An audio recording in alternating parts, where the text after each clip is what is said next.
السلام علیکم ورحمۃ اللہ وبرکاتہ۔ الحمدللہ والصلاۃ والسلام علی رسول اللہ، اما بعد۔ ڈاکٹر صاحب، زکوٰۃ کے مال سے اگر کوئی شخص کنواں کھدواتا ہے تو کیا شرعی طور پر ایسا کرنا جائز ہے؟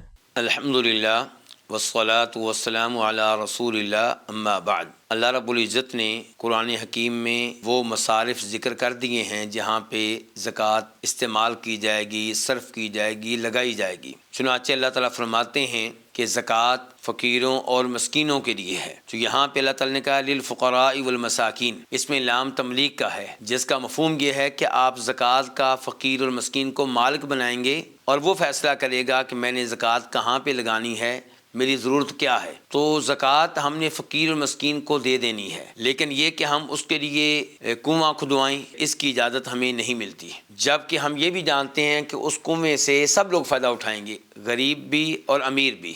راستے سے گزرنے والے لوگ سب ایک جیسے نہیں ہوتے، اور دوسرے دائیں بائیں سے آنے والے بھی ایک جیسے نہیں ہوتے، کئی صاحب حیثیت ہوں گے، کئی فقیر ہوں گے۔ تو اس لحاظ سے زکوٰۃ کے مال سے کنواں کھدوانا، پانی کا بندوبست کرنا، یہ درست نہیں ہوگا۔ اگر آپ سمجھتے ہیں کہ فلاں علاقے کے لوگ مسکین اور فقیر ہیں تو آپ زکوٰۃ ان کو دیں۔ زکوٰۃ دینے کے بعد آپ اشارہ کر سکتے ہیں، مشورہ دے سکتے ہیں کہ آپ لوگ چاہیں تو کنواں کھدوا لیں، لیکن آپ اس معاملے میں ان پہ زبردستی نہیں کر سکتے۔ واللہ تعالی اعلم۔